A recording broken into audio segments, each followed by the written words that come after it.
Week 6 of the NFL season. We have 30 teams, not all. We got 15 games this week. Obviously, we got 2 teams on the bye. Minnesota Vikings, Houston Texans are off this week after the Vikings' big win in London against the Cleveland Browns, and the Houston Texans win against the Ravens.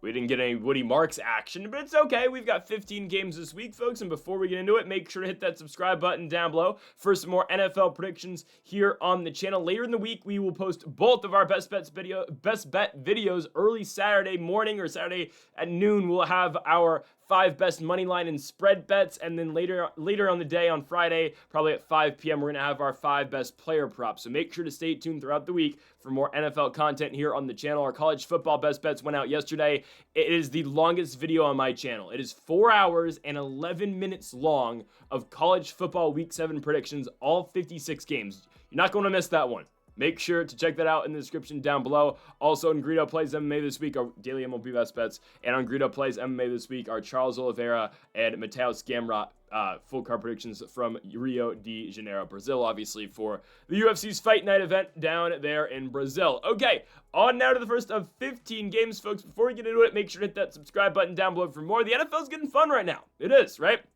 Shout out to the Jaguars last night beating the Chiefs. Told y'all they were going to win that game. Let's get it going. First of 15 games this week. We kick things off with Thursday Night Football in East Rutherford, New Jersey, as the New York Football Giants host the Philadelphia Phillies.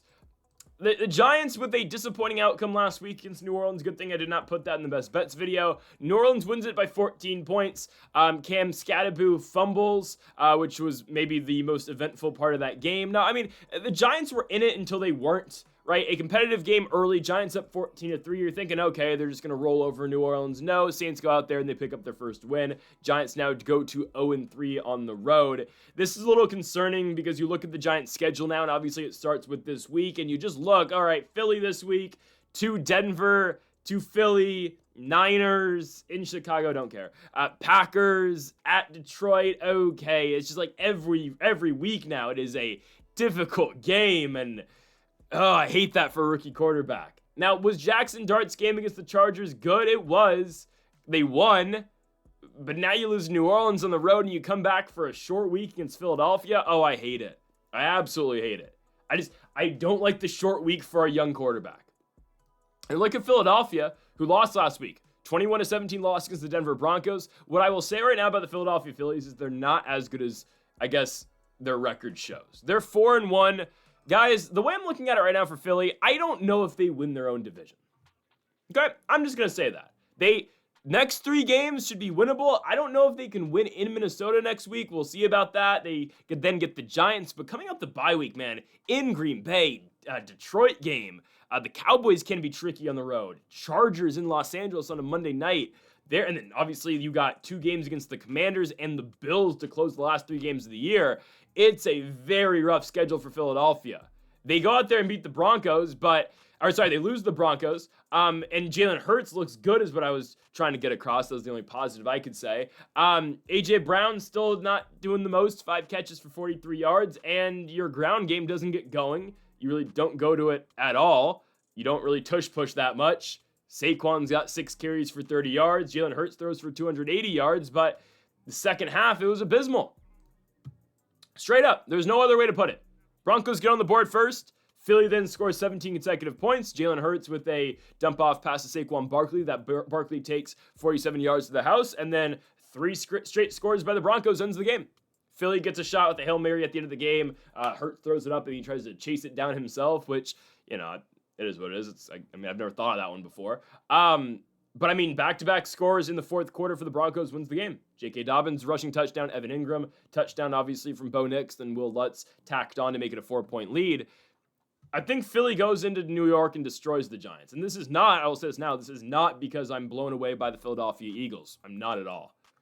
They don't have an identity. They tried throwing the ball a lot last week, which is okay, but don't completely what got you to the dance. And oh, by the way, A.J. Brown, still not that big of a, here's the thing, guys. The Eagles are the first team, and they're the first team to complain after winning your last 3 games last year. Sorry, winning your last 4 games last year, winning the Super Bowl, winning your first 4 games this year. You've won 8 consecutive games with Jalen Hurts, and you had players complaining that, oh, we weren't getting targets. You're winning games.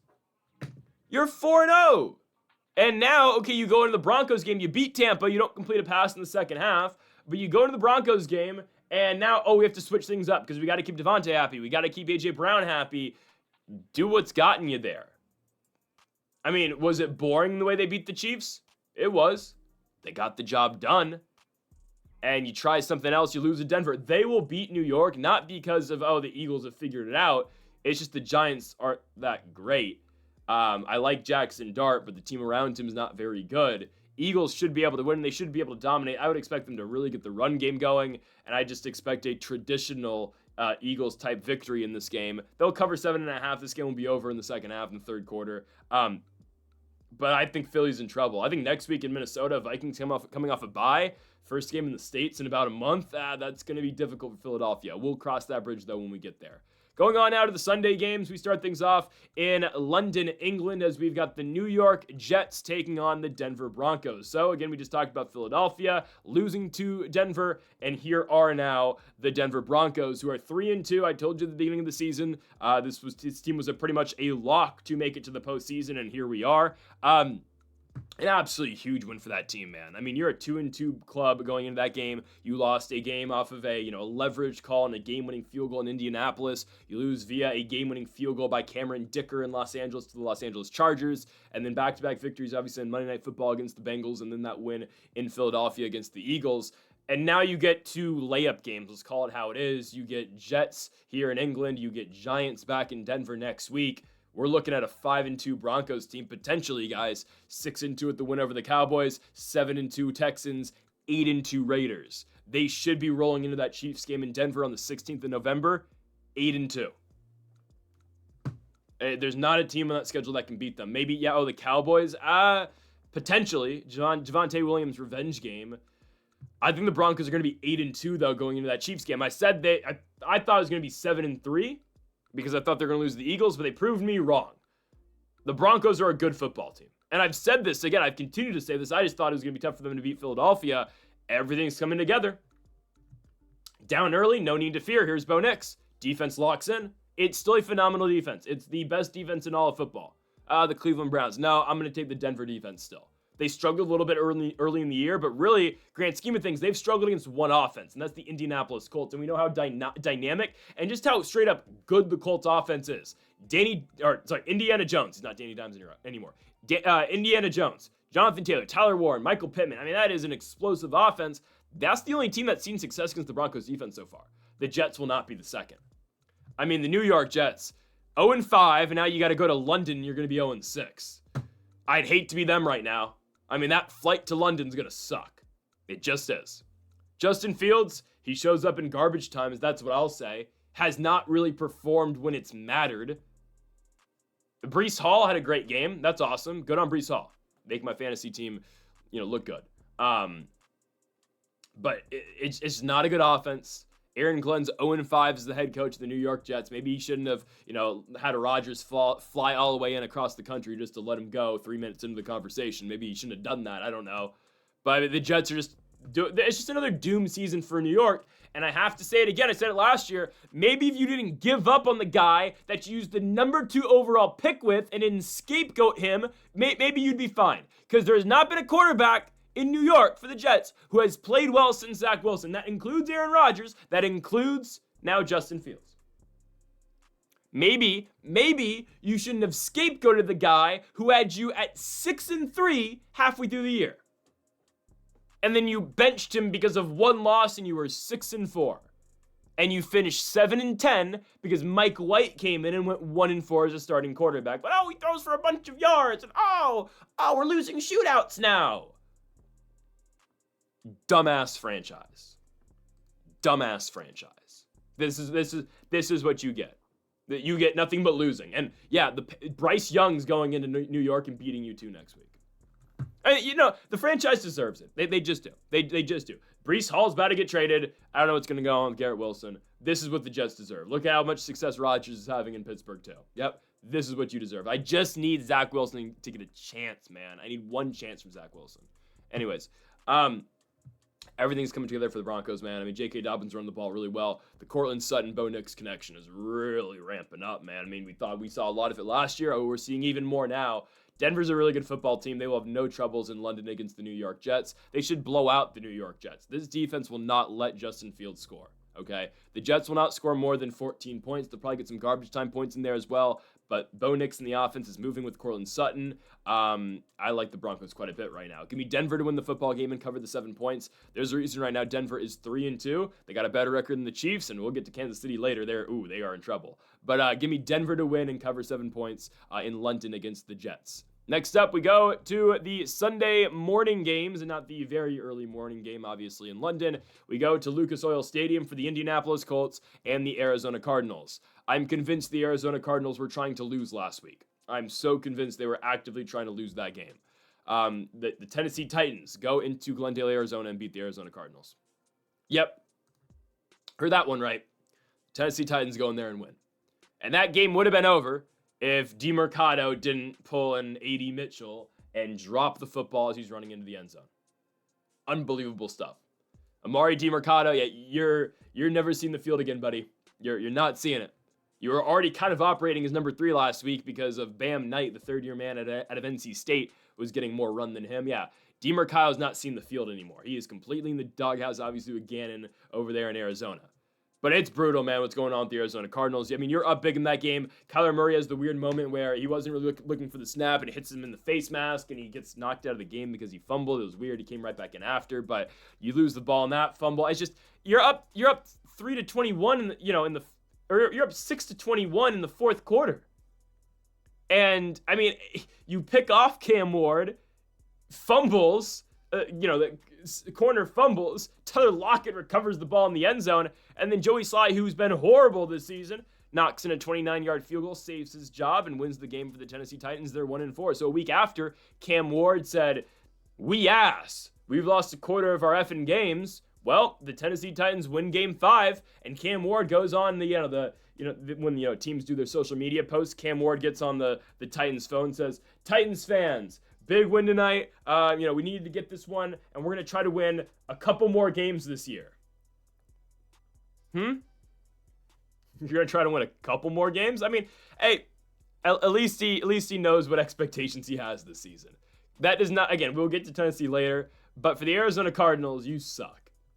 I can't put it any other way. You started 2-0, you're 2-3.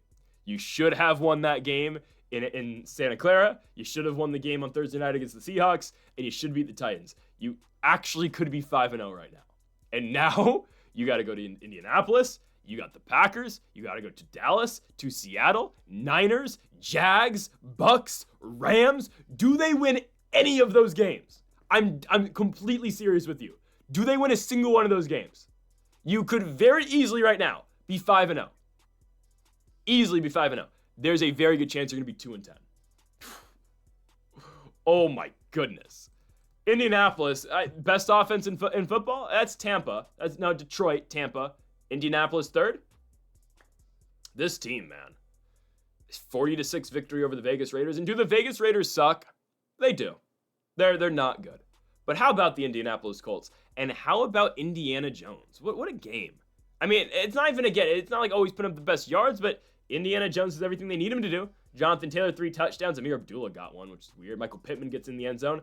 Tyler Warren gets in the end zone. I love this team, man. I love all the playmakers that they have. And how about Anthony Richardson? Don't give up on AR now. AR comes into the game in the fourth quarter, throws one completion. It bounces off at D end. AR goes up, snags it himself, runs for 9 yards. 1 completion for 9 yards to Anthony Richardson. He does it himself. You know what?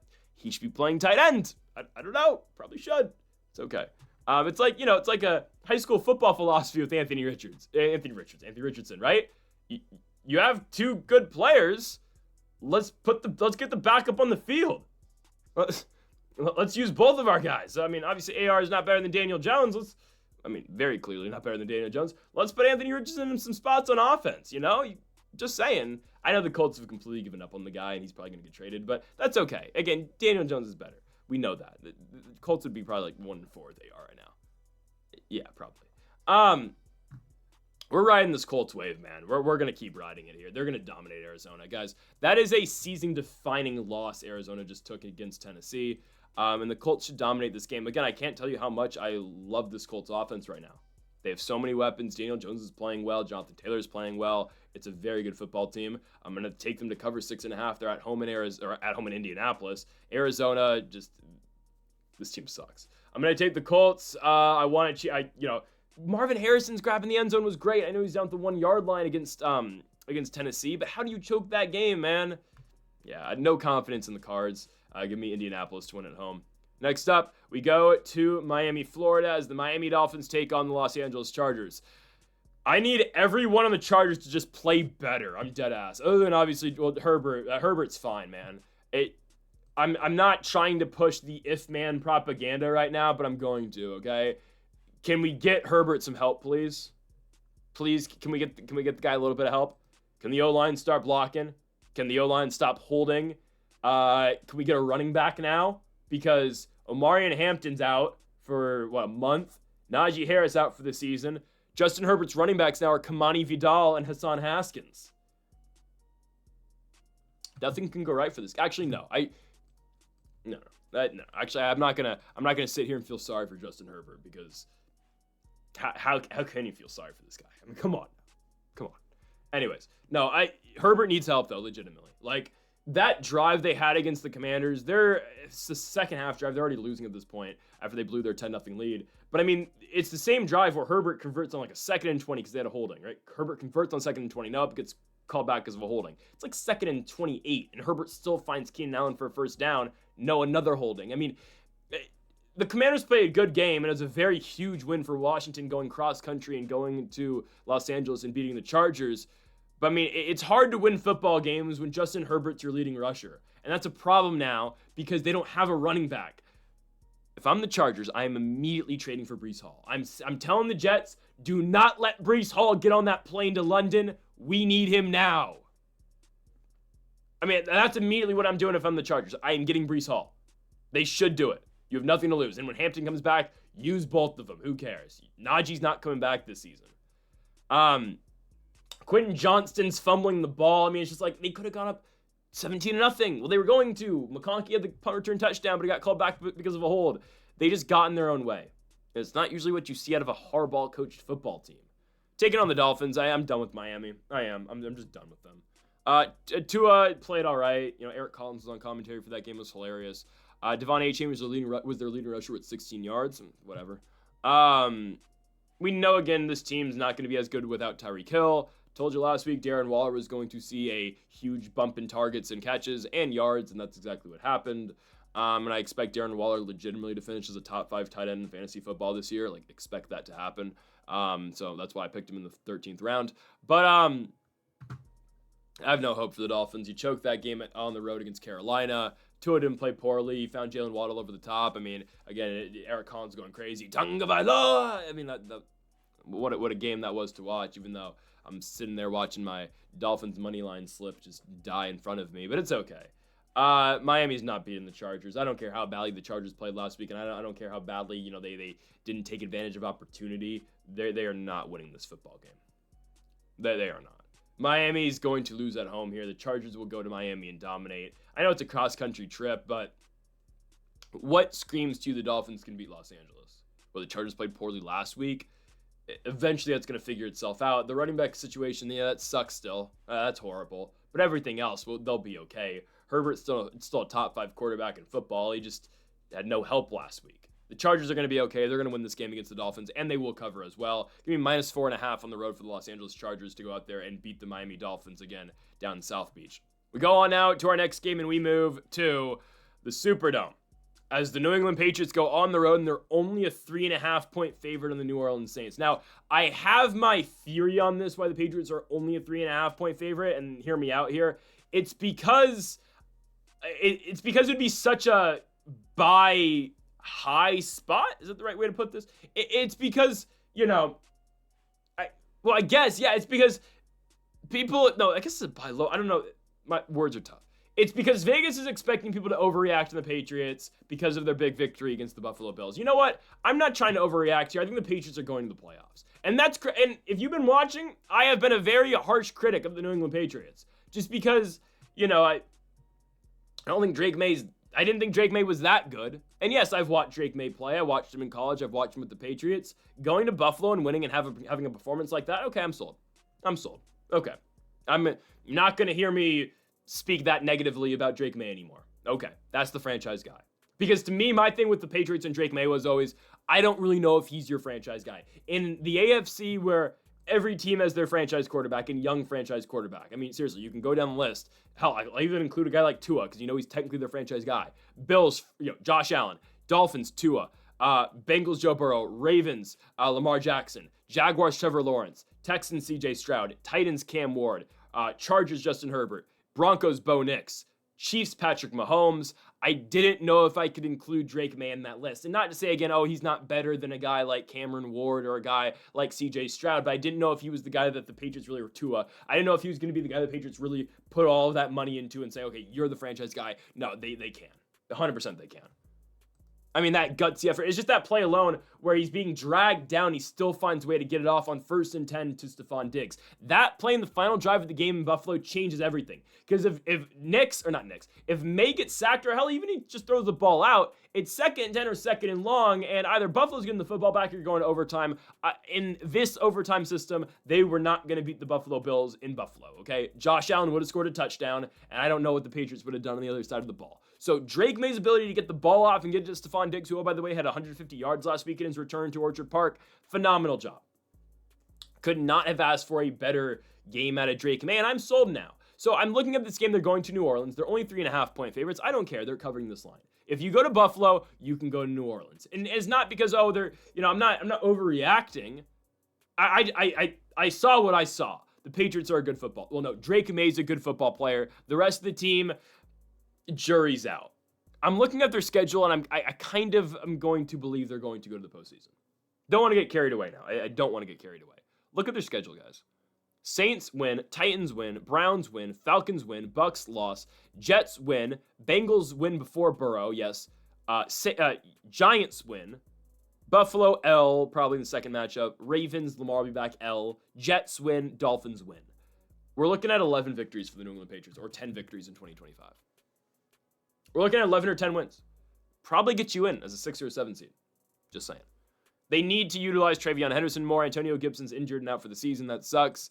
That means let's get going on Travion Henderson. Let's go. Ramondre, let's go on Travion. Saints last week, good victory. Happy for those guys. Not buying into it though. You beat the Giants. Okay. Rashid Shaheed had a really big game, 100+ yards. Awesome. I mean, I couldn't care less about what the Saints have got going on. The Cot Commander, Spencer Rattler, has actually quietly played a pretty good year so far. It's really just not getting recognized because his team sucks. There's a reason he's better. I mean, there's a reason he starts over their 2nd-round draft pick, Tyler Shaw, who's just awful.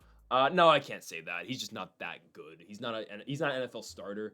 Obviously, the Saints are probably going to be, dipping into the draft next season. They'll be looking for a Fernando Mendoza or whatnot in the draft. I just hope Mendoza doesn't get stuck here. And they're still in salary cap hell, obviously, because they paid everybody. But the Derek Carr situation helps a little bit now. But I don't think this team's competitive with the Patriots. New England's on a roll. Vrabel's got those guys playing. I mean, you want to change the culture? Okay, that's how you do it. Get Mike Vrabel and get Drake May playing the way he has. That's impressive, to say the least, for the New England Patriots. They'll go into New Orleans and beat the Saints. Next up, we go to the AFC North, the daunted AFC North. And yes, I picked a lot of favorites so far.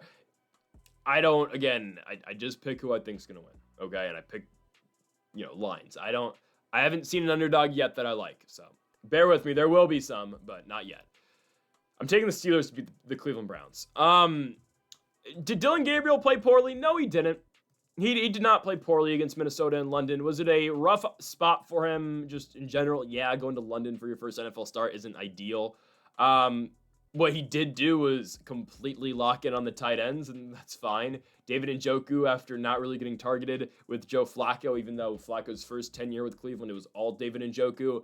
Here comes Dylan Gabriel, 6 catches for 67 yards for Njoku with 9 targets. Harold Fannin also had a touchdown in that game. So expect Gabriel to continue to use the tight ends and expect the Browns to continue to rely on their starting running back. And I can say star running back now in Quinshon Judkins, former Ole Miss and Ohio State football player. Judkins is the truth. He's legit. This is a guy who's going to have a crazy impact in Cleveland, believe you me. Other than that, though, yes, is the Browns defense good? It is. This is going to be, I'll tell you what this game is going to be between Pittsburgh and Cleveland. Low-scoring, gutsy effort out of the Steelers. It's just the type of game Pittsburgh can win. And I know last year you can, recite what happened the last time these two teams played. Or at least, Russell Wilson, the Steelers won second to last encounter between these two teams. It was, of course, the Jameis Winston, the Lord has blessed me to play in some snow today game on Thursday Night Football, where, of course, the Browns won. Steelers got their get back, but what I'm getting to at that point is that the AFC North obviously is nothing but difficult games. All right, the AFC North, it's hell to play in this division. I just think Rodgers and the Steelers win. You're coming off a bye week. Cleveland's coming off all this travel, and you get locked back in and play another game after going back and forth to London. And you're taking on the Pittsburgh Steelers. It's a team that is figuring things out. Again, the Steelers had their bye. Both these teams are coming off Vikings games, but Pittsburgh went to London, and they got their bye right after. Cleveland, no, you got to jump right back in the fire and take on an AFC North team and the leaders of the AFC North on the road. By the way, I need to point this out right now. Why the hell are the Pittsburgh Steelers not the favorite to win the AFC North? Why? I mean, we're dead ass. It's still the Baltimore Ravens. Because, guys, even when Lamar comes back, it's going to be hard for them to make up that many games. Pittsburgh's going to be 4-1. We'll talk about Baltimore in a second. I don't expect them to win this week. It looks like Lamar is probably not going to play. Why is Baltimore still a minus 105 favorite to win the North? Pittsburgh's plus 125. I'm just saying, if you see that, fire on it. Absolutely fire on it. That's a ridiculous line right now. You know what else is ridiculous? What else was ridiculous early in the year is that the Bucs were not, a clear favorite to win the NFC South. Hate to say it, but I told you so. Every year. Oh, the Falcons. Oh, we're going to buy into the Falcons hype. Look what Baker Mayfield does. Just watch Baker Mayfield play football. Anyways, I'm going Pittsburgh to beat the Browns. Aaron Rodgers, is he doing everything for Pittsburgh? No, but Aaron Rodgers is kind of just that perfect guy for the Steelers. Doesn't need to do too much, makes the right throws, can game manage pretty well. And are we sure Rodgers needs to retire after this year? A lot of football left to play. He is the perfect Mike Tomlin quarterback. Not a guy who's going to put up crazy stats. It's not what the Steelers need. This team went to the playoffs with Kenny Pickett, with Mason Rudolph, with Russell Wilson. Imagine what they're going to do with Aaron Rodgers. I mean, they're going to win the North this season. It's not because of their crazy offense like, we thought potentially in week 1. No, the defense is locked in. The defense is locked in, and they're going to shut down a rookie quarterback making a second career start in Pittsburgh. Ooh. It's almost perfect timing, okay? Just you wait. Pittsburgh wins the game. They will cover 5.5 points. Can Shedeur Sanders please just get an opportunity? That's all I ask. Okay, I just want Shedeur to get a chance. They're going to play the Dolphins next week, and they're going to win, and they're going to stick with Gabriel, aren't they? I just need Shedeur to be starting by week 12 in Vegas, just because I feel like that'd be so cool. Because he's supposed to be a Raider. He's supposed to be starting right now in Vegas. Pittsburgh minus 5.5. Next up, let's go to Bank of America Stadium. I hope Eric Collins is commentating this game, but no, I think this is America's game of the week. The Dallas Cowboys take on the Carolina Panthers. What did I say last week about the Cowboys? Why were they even money with the New York Jets? It was a ridiculous line. We need to give Dakota Prescott the credit he deserves. Guys, if I had to build an MVP top 5 right now in the NFL, Dak Prescott's in that top 5. He can't be number 1 because number 1 is Baker Mayfield, but he's in the top 5. If I have to make my top 5 right now for MVP race, 1's Baker Mayfield, 2's probably Matthew Stafford right now, 3 is Josh Allen. No, 3 is Jared Goff, 4 is Josh Allen, 5 is Dakota Prescott. Justin Herbert's 6, okay? That's my top 6 for the MVP race right now. Daniel Jones. I forgot Daniel Jones. Those are my top 7, okay? I don't know where to put Daniel Jones in that race right now. Okay, yes, Baker's the MVP favorite in my opinion right now. I think he should win it. I know we're only 5 weeks into it. He's gonna keep putting up those numbers, trust me. Dak Prescott's playing really good football. He is, and Dak is on a team. This is like it's like prime Romo years, man. Like you knew the Cowboys weren't going anywhere, but Romo never put up the Romo had his years, man. Where Romo would just put up numbers and the Cowboys would get into shootouts, but you knew they were gonna go 9-7 or 8-8 and not make the playoffs. But the Cowboys were actually kind of fun. They weren't contenders, and they weren't, again, like the America's team, but the Cowboys would produce fun games. They'd actually give you someone to watch. That's what they're doing now, and I'm all here for it, man. Cowboys defense sucks. We know that. It was much better against the Jets last week because the Jets offense sucks. But Dak Prescott's played phenomenal football at the exception of that Bears game. Dak's played really well this year, and he's doing it with backup receivers. He's doing it with Ryan Flanoy, who is a second-year man out of southeastern Missouri. He had 114 yards. No CeeDee Lamb, no problem right now. And how about Javonte Williams? I mean, comeback player of the year? I don't know. Well, I mean, you can't be a comeback player of the year if you just they just give comeback player of the years now to players who just sucked the year before. How about Javonte Williams, though, man? I mean, I didn't think he had this much left in the tank. I know he's only 25, but after such a disappointing year last year, I mean, Javonte Williams, he's already matched his total rushing yards last season with the Broncos. And yes, he played all 17 games. He's done it in 5 with the Dallas Cowboys. Cowboys offense looks really good. Defense leaves a lot to be desired. And can the Panthers punish them, though? That's the question. The answer is no. Rico Dowdle runs for 206 yards on the Miami Dolphins. He's not the lead back, but he might be now. I don't know. No, it's Chuba Hubbard. But Hubbard's probably going to be out for another week, so I would expect Rico Dowdle to be back in the lineup yet again. And he probably will have a lot of success against this Dallas front line. But the problem is, again, how many times can you rely on Rico Dowdle to run for 206 yards? Exactly, okay? And he is a former Cowboy, so it's a revenge game here. But I wouldn't expect Dowdle to 100% dominate. Don't forget, Dowdle had a 1,000-yard rushing season last year. And he got subjected to a backup role in Carolina this year. I mean, I guess, again, it worked out for both parties, at least for now. I mean, look at the Cowboys. Javonte Williams has run the ball really well this season. But anyways, going Dallas here. I don't think that Carolina's offense will really make the Cowboys pay for bad defense. I think a lot of what's going to be, at least thrown around, at least in Dallas this week, around the organization is going to be, and the coaching staff is going to be stopping that run game. Because if you're Dallas, make Bryce Young beat you. If Bryce Young beats you, you tip your hat and you say, all right, good job, sir. That ain't happening, okay? Bryce Young single-handedly is not going to be the Dallas Cowboys. Dak Prescott's going to have another big day. And right now, guys, I like the Cowboys as a sneaky team that can put points on the board and, are kind of undervalued at times. Dallas is a 3.5 point favorite. If we can get this down to 3 or 2.5 points, I absolutely love it. Give me Dallas on the road in Carolina to beat the Panthers and cover the spread as well. Next up, we go to Duval County, Jacksonville, Florida, to Everbank Stadium between the Jacksonville Jaguars and the Seattle Seahawks. How about the Jags? Trevor Lawrence, man, I had such a huge smile on my face yesterday watching that game. I thought the Jags almost choked it, but watching Trevor Lawrence, who I've always known as had it, man. Watching Trevor Lawrence at Clemson, some of the best college football I've ever watched, man. And seeing the guy actually put it all together now after some really rough seasons. Was he great in that one AFC South title run for the Jacksonville Jaguars in 22? 100%. He was great that season. 2023 and 2024 have been rough seasons for Trevor Lawrence, especially 2023 where they started 8-3 and then proceeded to miss the playoffs at 9-8. But that's neither here or there, man. It brought a huge smile to my face watching Trevor Lawrence find a way into the end zone. Wacky play at the end of the game. You have first and goal at the 1-yard line. 20 seconds left, no timeouts. Lawrence trips over. He doesn't trip. He gets stepped on by his own right guard. Lawrence falls down. Nobody touches him down, though. Lawrence gets back up and he gets into the end zone. So shout out to the Jaguars. Shout out to Trevor Lawrence. The throw he makes, though, on that final drive of the game to Brian Thomas on 3rd and 9, you're not going to find a better football than that. Unbelievable stuff out of Trevor Lawrence. Again, he's always had it, and now he's given the weapons. He's been given the team.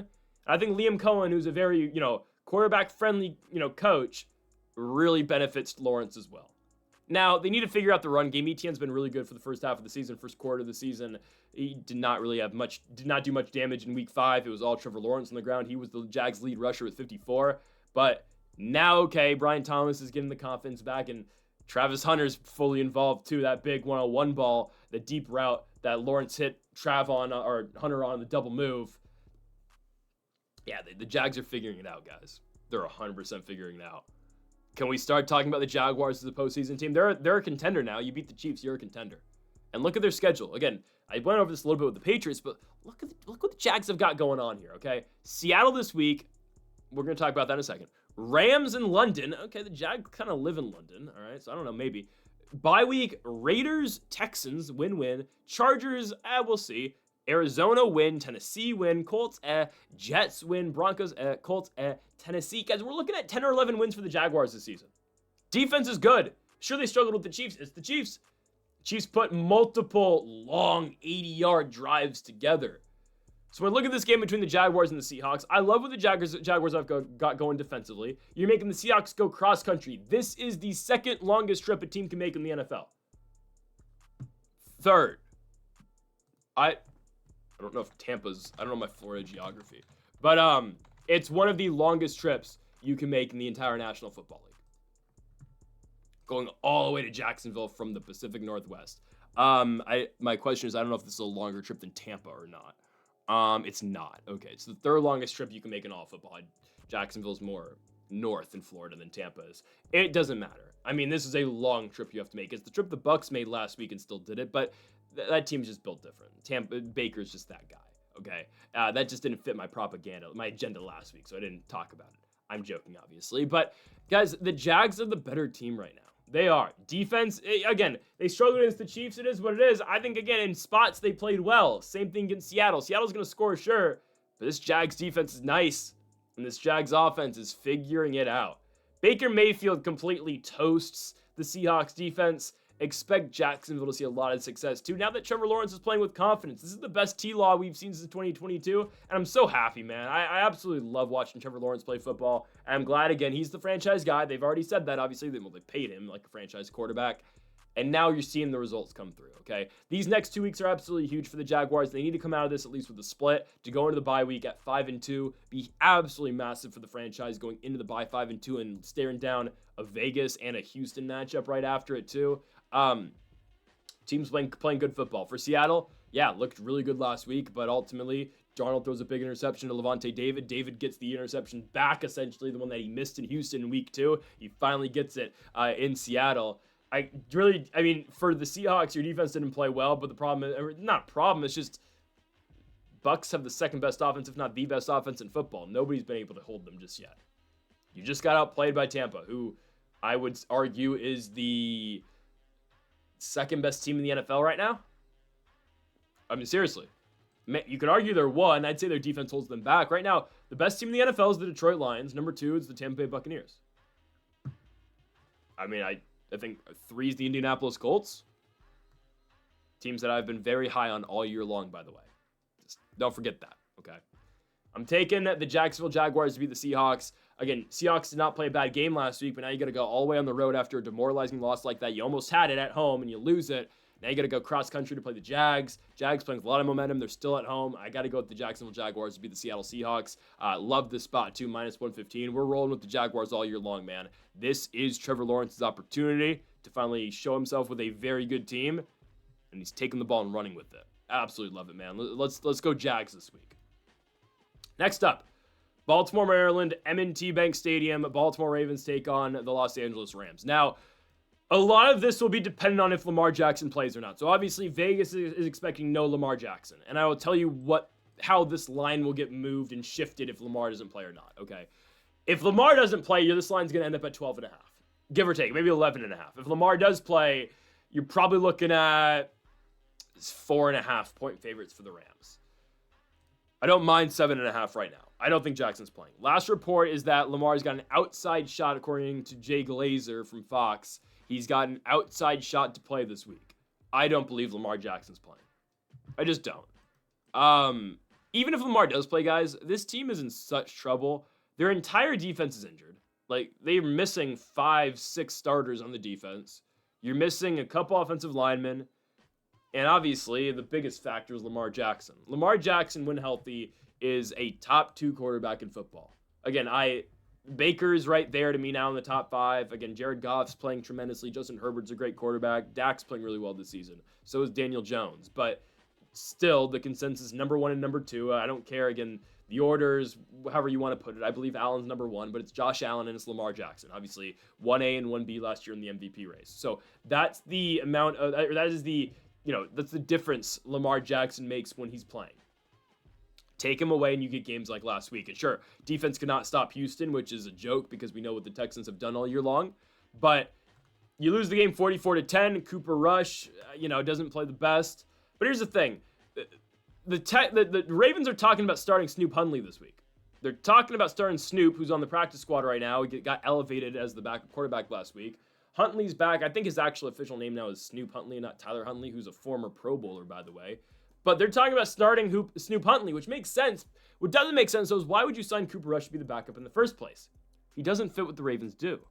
Cooper Rush doesn't really run, and, it doesn't fit their system at all. It does fit the system of Snoop Huntley. So I don't know, if you're the Ravens, why in the offseason do you get a guy like Cooper Rush to be your backup quarterback when there are very mobile guys you can get as backup quarterbacks?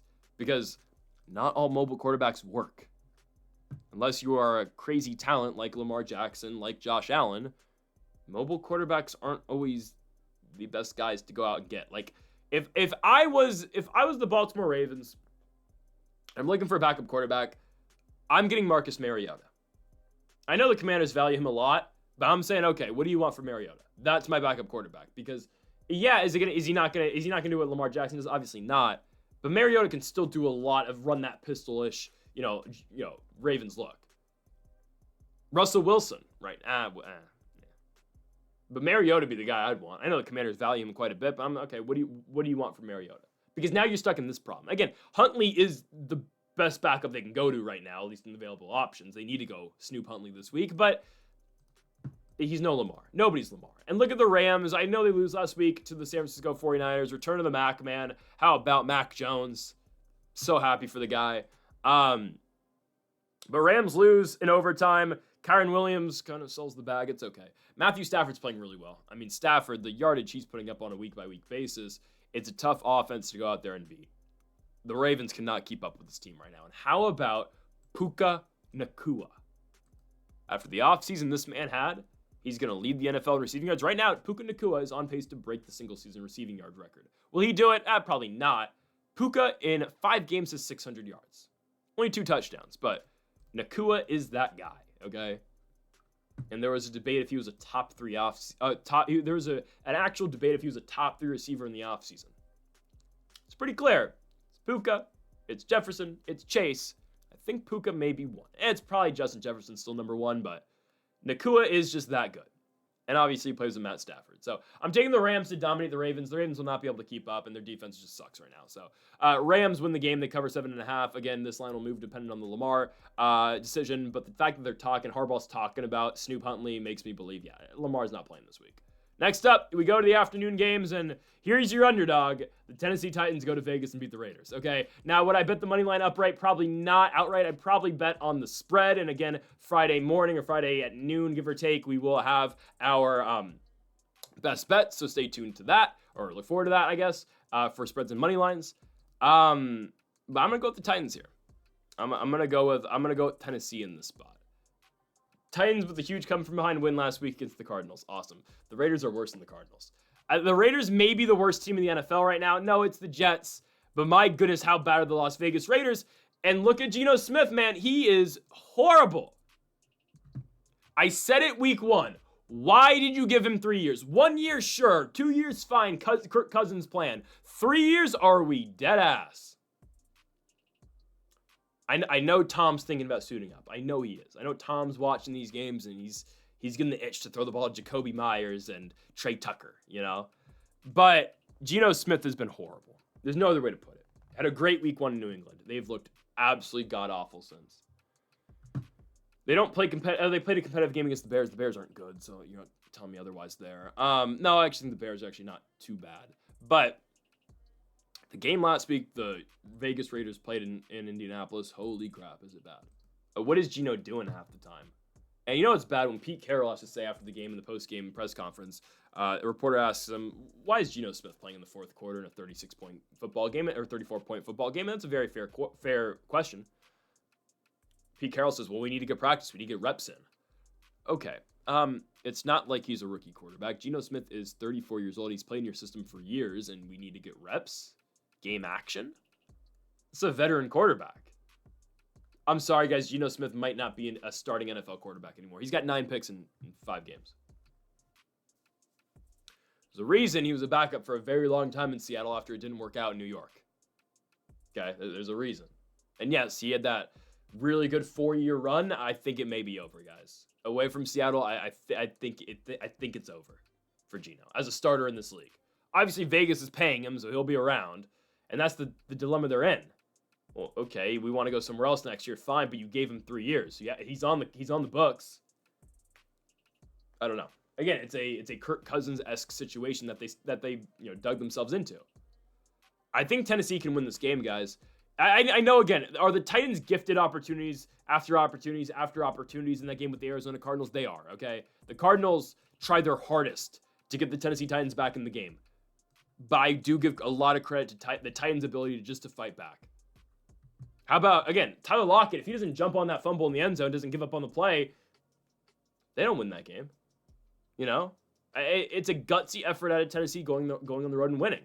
Now you go to Vegas. I assume they're probably just staying out on the West Coast. Probably. This entire time. Who knows?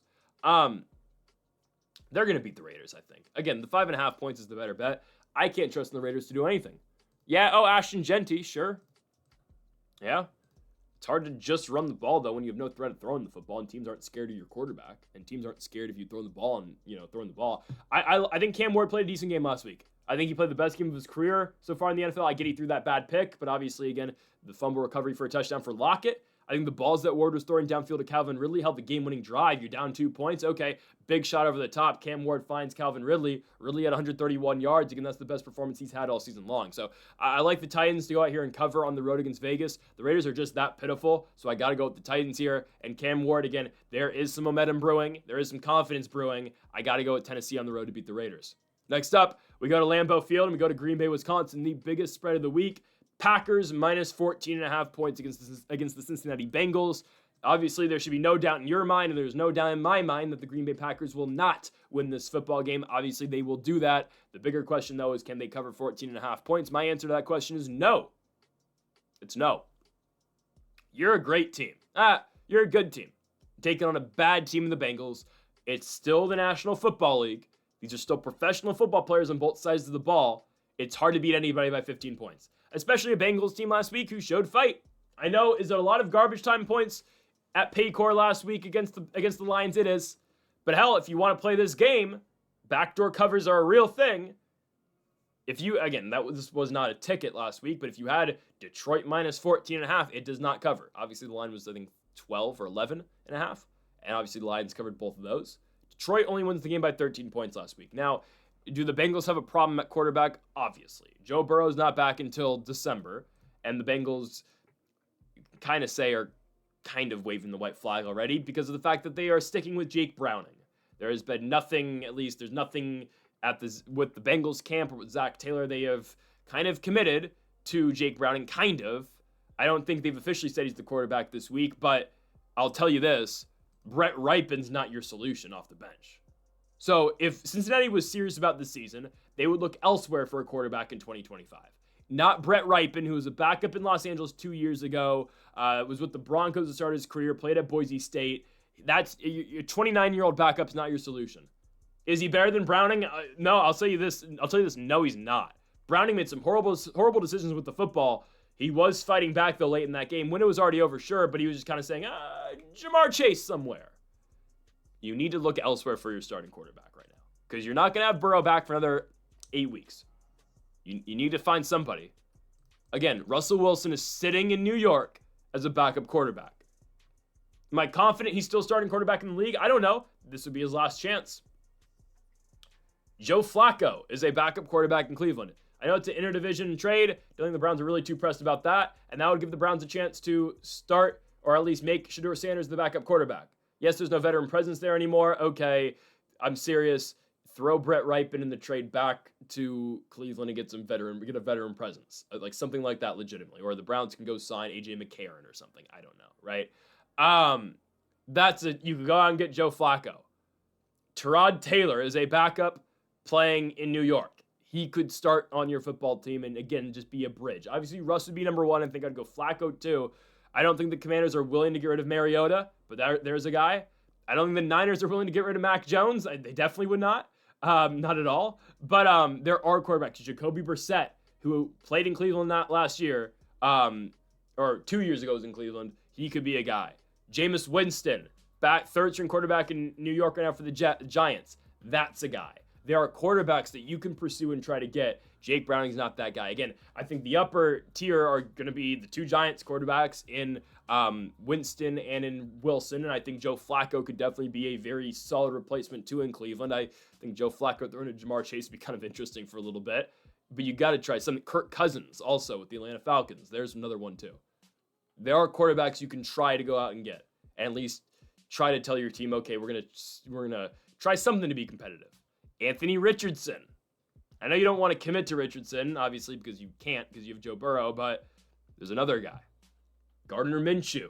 Don't think the Chiefs want to trade him because he's backing up Mahomes, but I'm telling you, there are quarterbacks in the league you can get who are better than Jake Browning. I think they cover against the Packers just because, guys, the Packers, they're not that good. They beat the Lions week 1. They beat the Commanders. What have they done since? They lose to the Browns and Joe Flacco. And they have a 40-40 tie against the Cowboys. They can't get a stop. And yes, is the Cowboys' offense great? It is. But I don't have that much faith in the Packers. They'll beat the Bengals. I don't think they cover. Would I bet on it? No. But I don't think they cover this game, man. The Packers are not as good as you think they are. The game I have circled is in 3 weeks when they go to Pittsburgh. It's, again, Rodgers' revenge game. The NFL should have tweaked the schedule. I don't care. I know, again, it's predetermined, essentially. It's scheduled years in advance. But they should have found a way to switch that game to the Pittsburgh Green Bay game to Lambeau. I mean, Brady got his game in Foxborough as a Buccaneer. Rodgers should get his game in Green Bay. But anyways, that's the game I have scheduled because that's the game I'll see. Like, I don't think the Packers are that good. I think they're going to go to Pittsburgh and lose that one. I don't think they cover. I wouldn't bet on it. I think the Bengals' ability to stay in games, not stay in games. I think the Bengals' ability to score in garbage time is going to be huge. I know it's not what you want to hear, but it's the truth.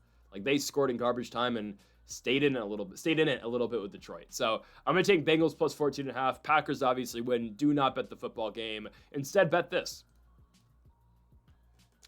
How about those Buccaneers? Oh, my goodness. How about those Tampa Bay Buccaneers? What do I keep saying with this team, man? Every single week, they get no respect on the lines. What do I say every week about the Buccaneers and how good this team is? They keep on doing it. Seattle, not a problem. Not a problem in Seattle. Underdogs in Atlanta, not a problem. Even money in Houston, not a problem. They keep on doing it. Now, in Detroit next Monday night, those are the two best teams in football right now, though. Lions and Bucks, the two best teams in the NFL, and that's going to be a showdown in Detroit next Monday. But the Niners rolling into Tampa, I don't have a problem with the Bucks here. The Bucks will dominate the Niners. Oh, Mac Jones, yeah, he's playing well. I give all the credit in the world to Jones and how he's playing. You're still a very injured team, and I'll tell you this: the Bucks are better than the Rams. You're not going in here and playing the Rams. It's not going to be a home game in Tampa like it is down in Levi's South at SoFi, because it's a home game for the Niners going down south to Los Angeles. It is. This is not a home game in Tampa. Not in the slightest, is it? You're still very injured. Your defense filled with injuries. Obviously, again, the biggest one, Nick Bosa out for the season, but your offense too. Brock Purdy's out. We'll see about Jawan Jennings and Ricky Pearsall. I think Pearsall's closer to playing than Jennings is, I believe, but who knows? And then Brock, guys, I don't dislike Brock Purdy. Do we need to start talking about Mac Jones should be playing over Brock Purdy? Because, guys, Brock's played 2 games this year, and he hasn't looked that good in either of those games so far this season. You know who's looked good in every single game he's played? Mac Jones. Guys, Mac Jones, some team is going to call in the offseason for Mac Jones. He's still in contract with San Francisco, and we'll see if they rule him untouchable. There's going to be a team in the offseason this year that is going to try to recruit or going to try to trade for Mac Jones to be their starting quarterback in 2026. The game he has on Thursday Night Football, a gutsy effort and a win. I mean, my goodness, 342 yards for Mac. It's something about taking quarterbacks out of New England. Or no, the success quarterbacks have without Bill Belichick. Brady and Mac Jones. Come on now. Come on, man. Like, it's crazy. It's crazy. You take Jones away from Belichick, and all of a sudden he's a new man. He's going to get an opportunity because of how bad the Bucs defense is, but I don't care. I'm taking Tampa Bay, man. Baker Mayfield, this is the MVP favorite right now. You're not going to convince me there's another player in the league that has a better argument right now to win most valuable player than Mayfield. And sure, we don't give out MVPs in week number 6. Right now, Baker Mayfield's playing like the best quarterback in the National Football League. Baker Mayfield is the first player in history last week to throw for, over 370 yards and have, a 75% completion rate. It's something along the lines of that. I mean, it's an insane stat line for Baker Mayfield. And he does it without Bucky Irving. He does it without Mike Evans. It's the first game in the career of Baker Mayfield that he has won without Mike Evans playing. Put some damn respect on this man's name. Put some respect on it. And the clip of him trash-talking fans before the game's hilarious. Put respect on Baker Mayfield's name. Last year, that big moment, that big play where Nick Bosa has Baker swallowed up and Mayfield stiff-arming him and he still gets the ball off on 4th down. Obviously, Tampa lost that game last year. But the Bucs are winning this year at home against San Francisco. 100%. Bucky's still out. Evans, I don't think is going to play either this week.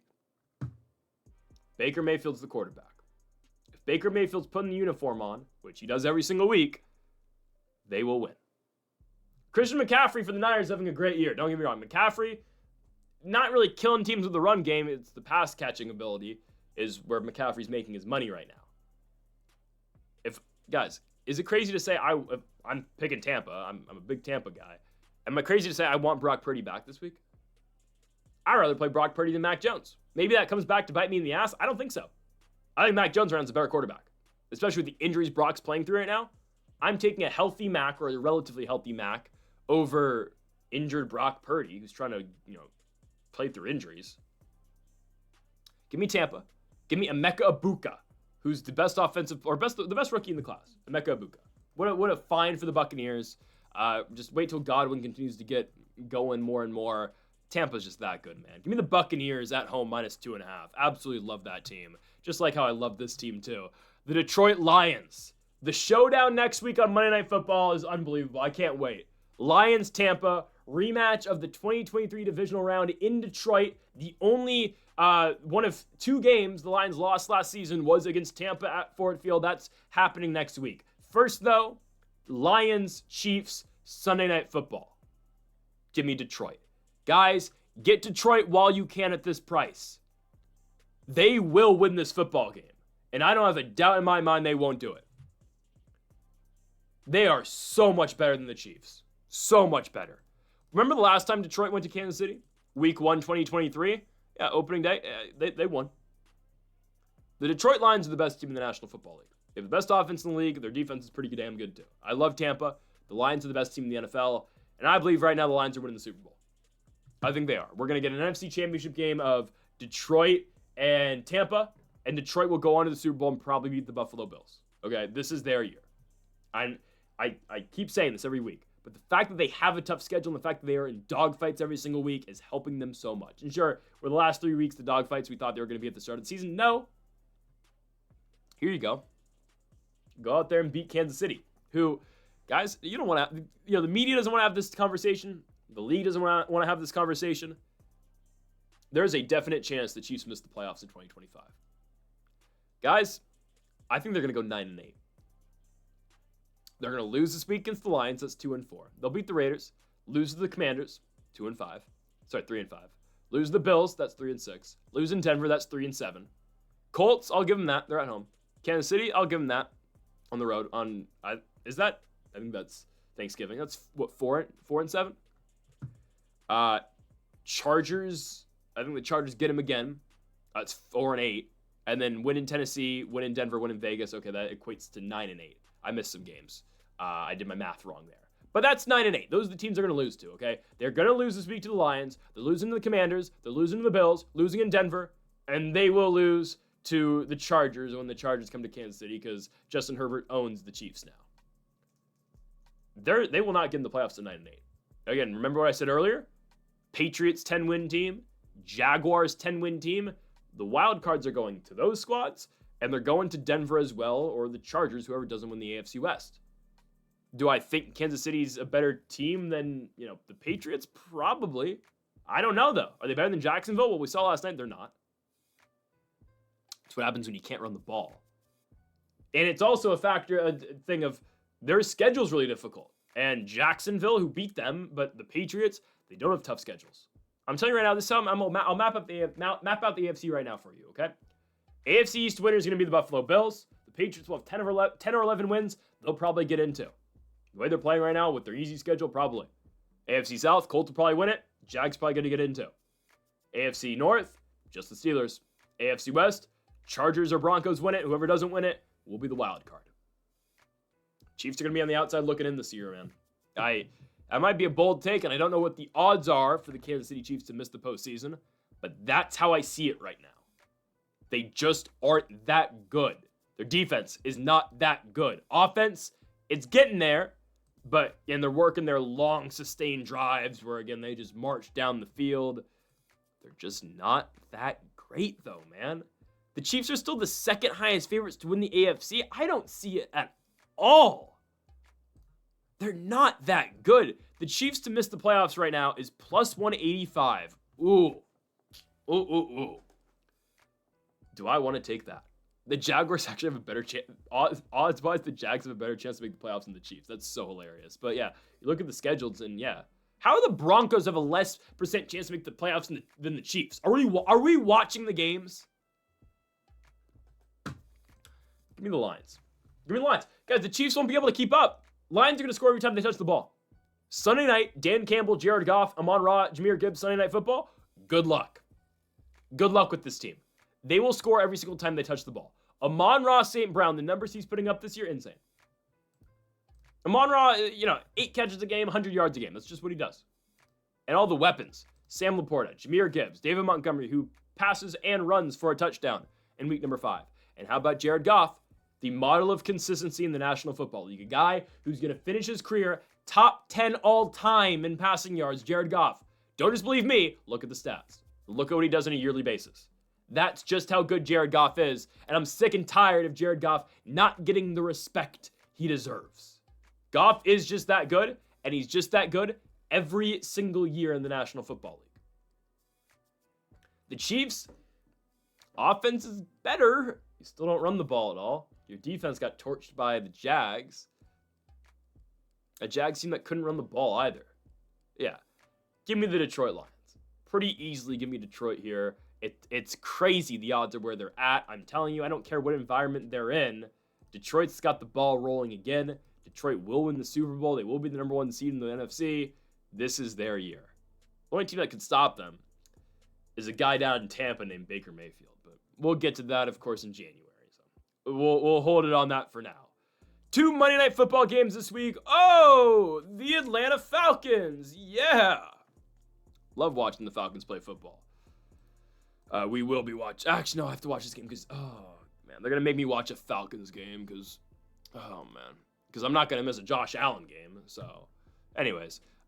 Bills put belt to ass on the Falcons, okay? I don't care. They beat the Commanders. If Jaden Daniels plays last week or 2 weeks ago, the Falcons lose to the Commanders. And I don't dislike the Falcons at all.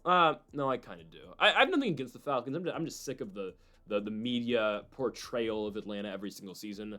Believe it or not, I actually like Michael Penix, okay? I was a huge Penix fan when he was at Indiana. I wouldn't miss a University of Washington game when Michael Penix played there. It's just, I don't think Penix is that great in the NFL right now, and he hasn't shown anything to tell me he's a great NFL quarterback. Did he have a good game against the Commanders last week? He did, or 2 weeks ago, he did. Buffalo's defense is not that horrible. It's really not, okay? They've locked down, they've locked in after the Ravens game.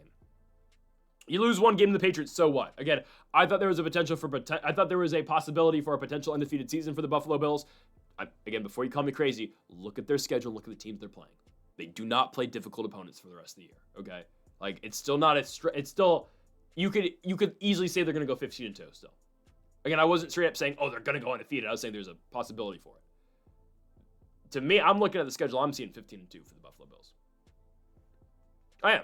I'm seeing, a potential loss in Pittsburgh, or maybe you take that loss against Tampa, or maybe against the Eagles, but I don't think they lose more than two of those games. That's neither here or there, though. I'm taking them to beat the Atlanta Falcons. Why? Bills defense will lock in. If you can kind of just take away Drake London, you can take away Kyle Pitts. Falcons get stuck in that run game. Bijan's great. Algier is not a horrible 1-2 punch, but as long as you, again, can just kind of limit everything with Atlanta, and that's easier. Again, it's kind of a dumb way of putting things. You can say that about every team, but I've seen the Falcons lay too many eggs this season. Hell, I've seen it in 3 out of the 4 games they've played this year. Oh, they would have won week 1. They would have been in overtime in week 1 if Younghoe Koo hits the field goal. Sure, they would have lost in overtime. I mean, you look at week 2, they don't even play that well. It's just the Vikings sucked at home. And then you score 0 points against the Carolina Panthers, who Tua Tagovailoa just torched. I mean, come on. They beat the Commanders. Awesome. You win a game at home, sure. But the Buffalo's not losing back-to-back, guys. I mean, it's just Josh Allen, who's the best talent and the best quarterback in the sport, the best player in the sport, will not lose back-to-back games right now. I mean, he will will his team to victory. They need to find more of a run game. I mean, I did say Josh Allen was going to go over his rushing total on the player prop last week, and he did do that. He did that fairly easily. They need to get James Cook way more involved, though. I mean, you need Cook for your offense. There's a reason you paid James Cook all of that money in the offseason is because he's supposed to be a premier back for you out there. Keon Coleman gets benched due to disciplinary reasons, which is never great to see. Kincaid had a big game. I mean, Buffalo's defense is good enough. I'm not sold on the Atlanta Falcons. And if they beat Buffalo, I will shut up a little bit about the Falcons. But then, they go to Sunday Night Football against the Niners. Who decided to put this team on prime time every week? Guys, I don't get the NFL's propaganda with Atlanta. Why? Why are they on prime time back-to-back weeks? Who asked for this? You already put them on Sunday night against the Vikings. What? Because Penix had 3 good games last year. And again, I don't even dislike Penix, but it's like, I wish the NFL would put the media attention on the Buccaneers and not Atlanta. Like, if you put any bit of how much you promote the Falcons on the Bucs, oh my goodness. Oh, you have Bijan. Oh, Drake London. Oh, Kyle Pitts. Again, great players. Pitts, whatever. Like, untapped potential, I guess, still. But it's like, they don't win games. They were 6-3 last year. They finished 8-9 and didn't win the division. I've seen it too many times. They're going 8-9 again this year. I'll spoil it for you right now. Why are they on primetime back-to-back weeks? Buffalo beats them, and the Niners and Mac Jones hopefully beat them the week after. Bills minus 3.5. Final best bet of the video. Oh, welcome back, Chicago. Same exact spot as last year. Not on Monday night, obviously, last year, but it was the game that changed the Bears franchise. Now it changed their season, though. And, I mean, it was week 8 last year. It's week 6 this year. How can we forget? Jaden Daniels, Hail Mary, in Maryland, in Landover, Noah Brown, tip drill, touchdown, Commanders. Bears then proceeded to lose 9 straight games after. 10 straight games after. 9 straight games after. Okay. Bears revenge here in Washington. I'll tell you this, they're not going to win. I'll spoil that right away for you. You know, great back-to-back wins. You still don't run the ball. It's hard to win games when you can't run the football. Great back-to-back wins against the Cowboys and the Raiders, two defenses that suck. I think the Bears are going to be a decent home team this season. I think on the road they're going to struggle. They've 3 out of the next 4 games are on the road. My goodness, does this team ever play at home? Holy crap. You got to go to Washington. You get the Saints at home, should be a win. And then Baltimore on the road, Bengals on the road. Maybe you get the Bengals game. I don't think you get the Ravens one because Lamar will be back by then. But Caleb Williams is playing the best football of his career so far. Again, I think Caleb's played great. Cowboys game was great. Raiders game was great. But my problem with Chicago is, and it's a pretty obvious one, you don't run the ball well. DeAndre Swift's your number 1 back. He's combined for 70 yards, actually a little less, or 71 yards in his last 2 games. Don't love that. I just watched Washington walk into Inglewood and beat the Chargers. A very good Los Angeles Chargers team. I just watched the Commanders beat. How about Bill? Ja'Cory Krosky-Merritt wins the Tom Brady LFG Player of the Week, Player of the Game award. My goodness. Bill goes out there, 14 carries, 111 yards, and he's a target in the pass game as well. That's your RB1 in Washington. Again, it sucks the Eckler situation, but that's your guy. That's pretty easily your guy. And how about Deebo Samuel? Terry McLaurin's absence, no problem. Deebo Samuel has essentially a 100-yard receiving day, 96. It is what it is. Jaden Daniels back in the lineup and back playing changes the vibe and just changes the culture. He's your franchise quarterback. Again, nothing against Marcus Mariota, but if Daniels plays in Atlanta, they win that game. He plays in Los Angeles, they're down 10-0, no problem. Come from behind, you score 27 consecutive points to win the game. Again, against a very good Chargers team that is, in my opinion, very easily going to win the AFC West. Or, sorry, make the playoffs. Again, will that be them or will that be the Broncos? I don't know. But, yeah, I'm going Commanders here at home. Again, I think the Bears are going to see ghosts in the spot. I get it. Ben Johnson was not the coach of the Bears last year. He was obviously in Detroit. But it's so hilarious seeing what happened last year to the Bears and just their complete meltdown. I don't think it's going to go much better for them. Don't forget last year in this week's game. Don't forget the last year. I mean, they were going to win that game against the Commanders, trailing it the entire time. Caleb Williams on was it 4th and 8? I think it was. They get a penalty and then in the red zone, and then they end up scoring in the red zone right after, and they had the game won with 18 seconds left, and then obviously the Hail Mary and whatnot happens. I just think Washington's better than they were last year. Bears are better too, but look at what Washington's doing right now, and I'm telling you, the threat of Ja'Cory Krosky-Merritt. Again, I like Austin Eckler, but Ja'Cory Krosky-Merritt is a better running back than Eckler at this point in Eckler's career, obviously pre-injury Eckler too. I mean, there's just a lot Merritt can do in both the pass game and the run game. He's a physical runner, and he runs well. And if you get Terry McLaurin back this week as well, ooh, yeah, that's trouble for Chicago. I think the Bears are, again, getting better. I like what Ben Johnson's doing somewhat. It's just an uphill climb on the road on Monday Night Football against a very good Washington Commanders team and a Commanders team that has all the momentum in the world. They just went cross-country and beat the Chargers, and now you get the Bears at home on a Monday Night Football before going to Dallas next week. So things are on the up for Washington. For Chicago, again, I think they're going to be an okay team this season. And I think, again, very winnable spot next week in a game that they should win at home against the New Orleans Saints. But I got to go with the Commanders at home to win and cover the 4.5 points as well. Folks, thank y'all for watching our Week 6 NFL predictions here on the channel. If you have not yet, though, make sure to hit that subscribe button down below for more. Make sure to leave a like if you did enjoy the video. Make sure to comment if you disagree with any of the picks. Folks, thank y'all for watching, and Mamba forever.